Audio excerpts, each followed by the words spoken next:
Then over here, the slope of segment CG. Before you yell something out, just look at it. Is that positive or negative? It's a negative slope, okay? So make sure that your answer makes sense. This has to be a negative slope. Look at it. So what is its value? Negative what? Negative 1. This has a slope of negative 1. Wonderful. All right, now let's look at item 2 and see what it says. Item 2 says, determine the slopes of the altitudes of this triangle. Okay, so we know that this triangle contains 3 altitudes. We need to determine what are their slopes. So let's see, the book walks you through it. So 2A says, what is the slope of the altitude from A to segment CG? Justify your answer. So it's starting at A and going to CG. What would the slope be of this altitude? 1. Positive 1. Where do you get positive 1 from? Negative. It's the negative reciprocal. Okay? So I wrote the slope that's perpendicular to this guy right above it would be a positive 1. It's the negative reciprocal. And I know that if slopes are negative reciprocals, or if their product equals negative 1, then those would be perpendicular. Part B, this is 2B. What is the slope of the altitude from C? So from C going to segment AG. So we know it's going to be like this. What would be perpendicular to a slope of 0? Undefined. Do you guys now see why I've been harping on these equations of lines and you being able to determine which lines are perpendicular, parallel, and so on and so forth? This is why. We need to be able to do this in our sleep. Alright, so our slope is undefined for this altitude from C to segment AG. And then our last one, the slope of the altitude from G to segment AC would be what? Negative 1/2. Alright, moving right along. So now we've got our slopes. We got the vertices.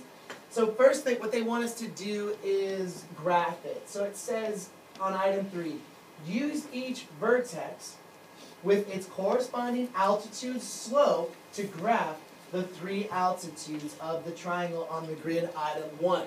I'll do one with you.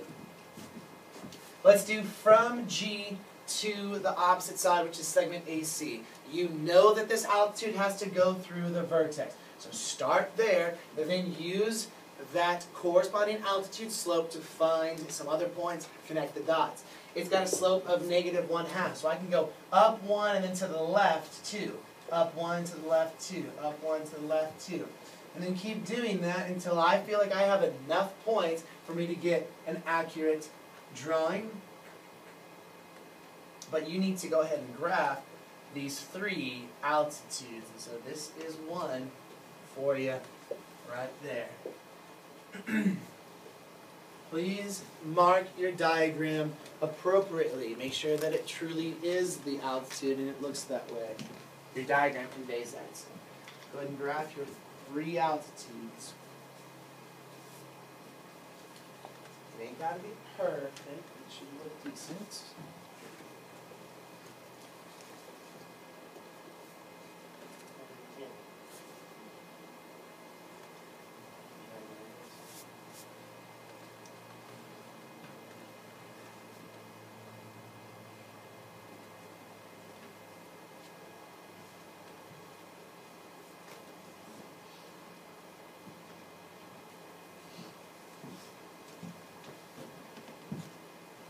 Now, because we know the altitudes are concurrent, these 3 lines that you're drawing should intersect at one point.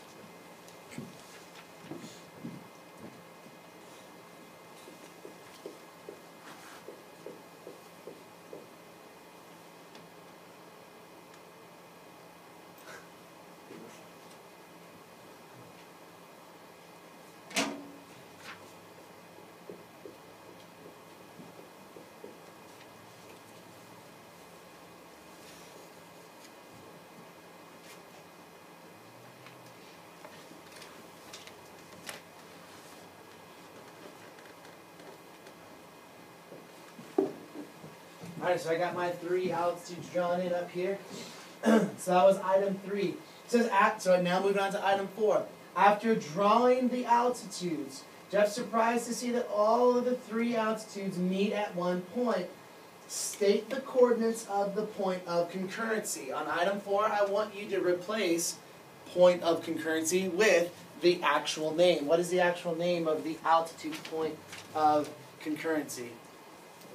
Orthocenter. So please write that down by item 4. This is the orthocenter, this lovely point right here. And what are its coordinates? 12, 12. Its coordinates are 12, 12. I'm going to go ahead and label my orthocenter, because every single point has got to have a name. I'm going to name it point O for orthocenter. I think that's pretty appropriate. So this is how you would graph. This is how you would graph these lines of, I'm sorry, this is how you graph your altitudes. And they walked you step by step. Now, let's look over to page 193. Look at page 193. It says, Al, who apparently is another character in this story about how they're searching for treasure, Al is not convinced that the altitudes of the triangles are concurrent. So he's not convinced that the altitudes will always intersect at exactly one point. Apparently the graphing wasn't good enough for him. So he wants to use algebra to determine the coordinates of the point of intersection for the altitude. He wants to use algebra. So we've done it geometrically, graphing it, and we have shown with a diagram, with a picture, that they are concurrent at 12, 12. It's completely different when you do this with algebra. Now, dig back in your brains, back in Algebra 1, how did you prove or show that 2 lines intersected? Or how did you find the point where 2 lines intersected? Do y'all remember doing that? Systems of equations. I really hope and pray that your Algebra 1 teacher told you that. But when you guys were solving those systems of equations, you probably first did it by graphing. And then you solved systems, probably plugging it into your calculator. And then what were the other 2 ways that you could solve systems of equations? Substitution and elimination. Okay, so when we strictly use algebra, substitution and elimination is what we're talking about. Okay, so what Al wants to do on Springboard page 193 is use either elimination or substitution to show algebraically that these lines do intersect. And that this is the coordinate. And hopefully when we do it algebraically, we're going to get the same answer, that they cross at 12, 12. Now, when you solve systems of equations in Algebra 1, whatever method you use, elimination or substitution, in the end, you would always get an x value and you would get a y value. I hope that your Algebra 1 teacher told you what you were doing, that there was some meaning in your mathematics. But when you solved those and you got that x and that y value, that was your x and y coordinate. Those were your coordinates of the point of intersection. So if you were to graph those 2 lines, that's where those 2 points would have intersected, at that x value and that y value. So that's what we're going to do. We're going to confirm using algebra that these lines truly do intersect at 12, 12.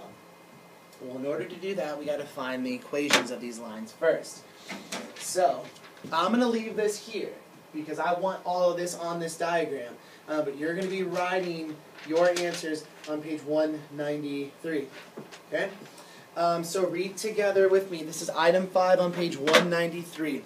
To use algebra to find the point where the altitudes meet, we need to know the equations of these altitudes.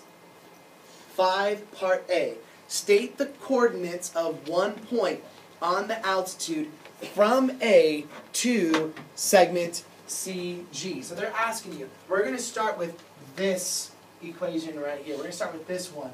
And so they say, state the coordinates of one point that we know has to be on this altitude. By the definition of altitude, what point do we know has to be on it?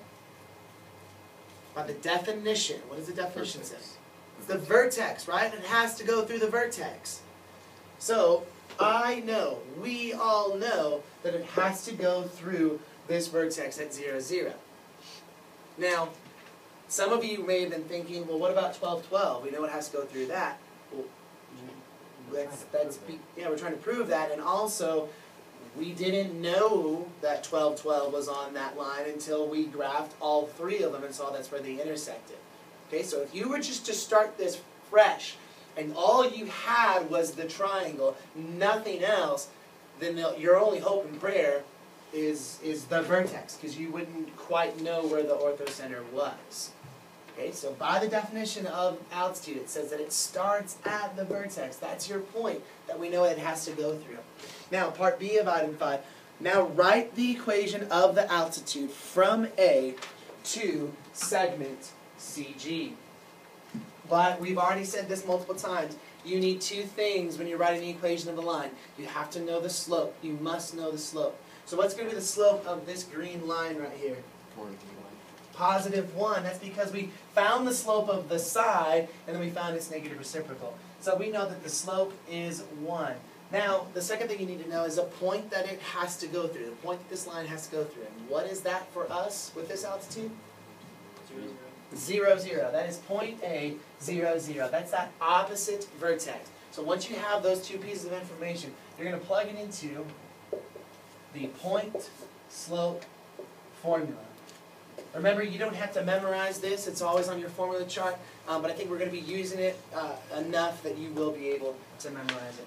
So plug into my values. I got y minus 0 equals positive 1 times x minus 0.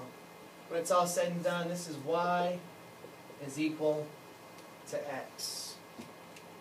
Y is equal to x when we simplify that. So that's the first line.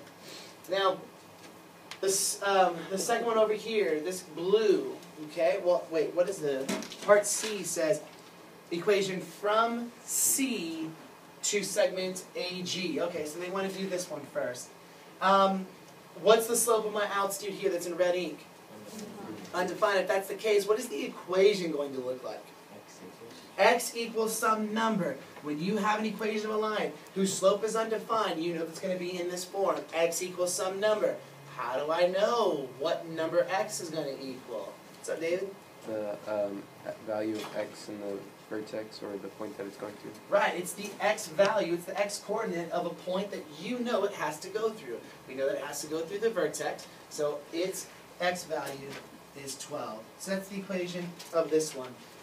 The last one in blue ink, from point G to segment AC. Again, you need to know two things. A slope and the point that it goes through. It's going to go through point G, which is at 36.0, and it must have a slope of negative 1/2. So plug these values into the equation. When you simplify, you're going to get that this is negative 1/2 x plus 18. Now we're not done. We've only found the three equations of these lines. What we need to do now is either use substitution or elimination.